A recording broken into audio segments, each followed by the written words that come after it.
नमस्कार और मेरे इस YouTube चैनल में आपका स्वागत है। आज की वीडियो में मैं कल्याण के कृपानुभूति अंग जो 2022 का है उसके तहत जो मैंने सत्य घटना पर आधारित जो भगवान की कृपानुभूति की कहानियाँ जो रहती है वो शुरू की है। उसके तहत आज मैं नारायण की जो नारायण जी की कृपानुभूति कैसे श्री नरेंद्र कुमार जी शर्मा के जीवन में हो गई, उनकी भाषा में जैसे छपी है कल्याण के मासिक में वैसे मैं आपको सुनाऊंगा। बहुत ही रोचक रोचक कहानियां रहती हैं, भगवत कृपा से भरी हुई कहानी रहती है जिनको सुनने मात्र से हमको भगवान की लीला सुनने का फल मिलता है। पुराणों में तो बहुत लीलाएं हो चुकी हैं भगवान की जो हमने पढ़ी भी हैं बहुत से लोगों ने। ये भी लीलाएं ही हैं, तो इनको जैसे पुराणों में आप पढ़ते हैं लीलाएं, वो वो जो आपको फल मिलता है वैसा ही फल ये भी लीलाएं सुनने से आपको मिलता है। इसलिए आपको इसको जरूर सुनना है, इससे आपकी आध्यात्मिक उन्नति भी बहुत जोर से होती है और दूसरों को भी इसको सुनाना चाहिए ताकि उनके भी मन में भगवत भक्ति निर्माण हो जाए और उनकी भी आध्यात्मिक उन्नति हो जाए। इससे आपको भी पुण्य फल की प्राप्ति होती है। मेरी आपसे नम्र विनती है कि अगर आपको मेरा ये चैनल पसंद आया, ये कहानियाँ की श्रृंखला पसंद आई, वीडियो पसंद आया, तो इस चैनल को आप ज़रूर सब्सक्राइब कीजिए और बेल आइकॉन दबाना ना भूलिएगा। और इन कहानियों को ज़्यादा से ज़्यादा शेयर कीजिए और जाते वक्त कमेंट बॉक्स में अपने इष्ट देवता या अपने किसी भी भगवान का मंत्र या नाम लिखते जाइए, ताकि जो पढ़ता है उसको तो पुण्यफल मिलता ही है, आपको भी पुण्यफल मिलता जाता है। जो जो पढ़ता है वैसे वैसे आपको थोड़ा थोड़ा पुण्यफल मिलता जाता है। ये संचित पुण्यफल होता है आपका। तो कहानी शुरू करते हैं। उन्हीं की भाषा में श्री नरेंद्र कुमार जी शर्मा जी ने भेजी है, कल्याण मासिक में छपी हुई है। कहानी का शीर्षक है न जाने किस वेश में नारायण मिल जाए। कहानी शुरू करते हैं। कहानी इस प्रकार है। ना जाने किस वेश में नारायण मिल जाए। कवि की यह पंक्ति निश्चित ही अनुभव एवं व्यवहार पर घटित हुई होगी। जन सामान्य के साथ भी ऐसी घटना होना कोई आश्चर्य की बात नहीं है, क्योंकि नारायण तो सर्वव्यापी है। मेरे एक मित्र जो दिल्ली की एक प्रतिष्ठित कंपनी में कार्यरत है, अप्रैल 2015 के प्रथम सप्ताह में एक ऐसी ही घटना उनके साथ घटी जो उन्हीं के शब्दों में इस प्रकार है। कंपनी में 3 दिनों की छुट्टी थी, परंतु मुझे कंपनी के कार्य से पानीपत जाना था। भाग्यवश वहां का कार्यक्रम स्थगित हो गया। मैंने सोचा कि मेरी धर्मपत्नी नालंदा बिहार में रहती है, वे आजकल यहीं आई हुई है, तो क्यों ना उन्हें मथुरा वृंदावन की यात्रा करा दूं। उनकी तीर्थ स्थलों में दर्शन की बड़ी इच्छा भी रहती है। मैंने जब अपने मन की बात उन्हें बताई तो वे भी सहर्ष तैयार हो गई। सबसे पहले हमने गोवर्धन की यात्रा की।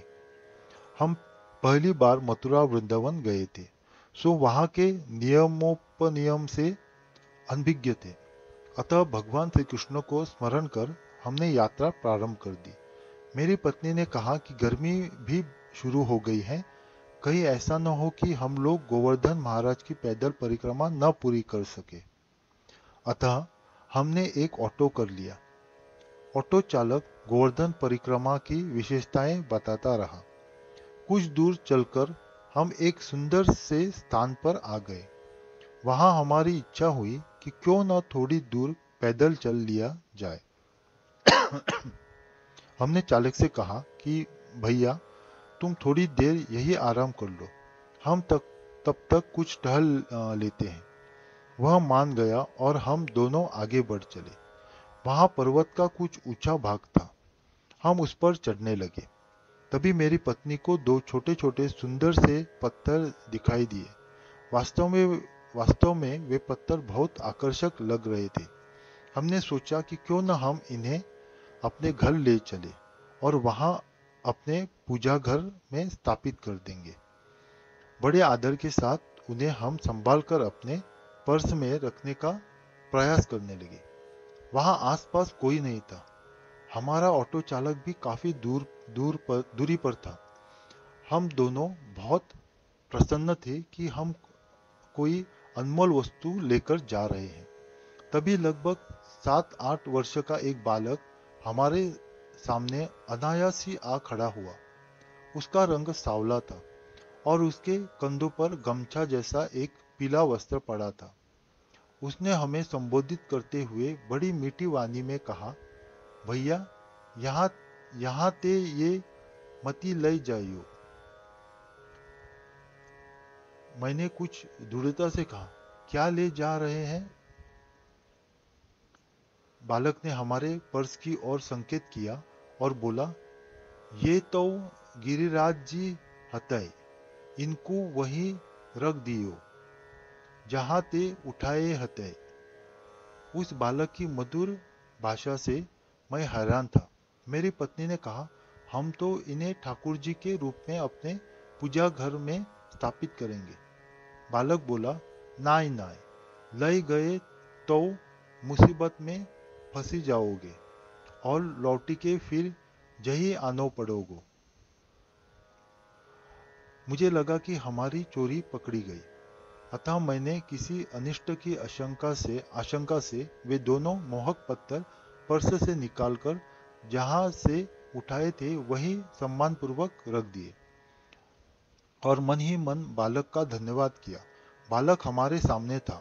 मैंने जेब से कुछ पैसे बालक को दिए और फिर जैसे ही पलटकर देखा तो दूर तक उस बालक का कोई पता नहीं था। हम भौचक्के से जल्दी जल्दी अपने ऑटो के पास आए।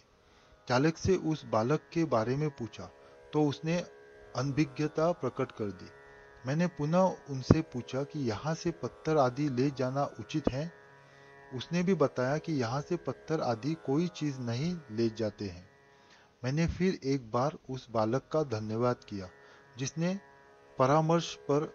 परामर्श पर हम अनिष्ट से बच सके। मेरे मित्र और उनकी पत्नी के साथ घटी इस सुघटना को मैं साक्षात भगवत दर्शन ही मानता हूँ, क्योंकि ब्रजभूमि में तो श्री जी एवं भगवान श्री कृष्ण का सदा वास रहता ही है। तो कहानी यहीं पे खत्म होती है। श्री नरेंद्र कुमार जी शर्मा ने उनके जीवन में घटित, उनके दोस्त के जीवन में घटित हुई कहानी उन्होंने बताई है। बहुत ही रोचक है कि सचमुच अगर दिल से पुकारा जाए या भक्त जो अपने भक्त संकट में होते हैं तो अनायास ही भगवान वहां प्रकट होते हैं और उनका संकट से बाहर निकाल देते हैं या संकट की पूर्व सूचना उनको देते हैं और बचाते हैं। तो सचमुच ये जो शीर्षक है वो यही फिट बैठता है कि ना जाने किस वेश में नारायण मिल जाए। बहुत ही रोचक कहानी है। खुद भी पढ़िए, दूसरों को भी सुनाइए। आपका कल्याण हो। ओम नमः शिवाय।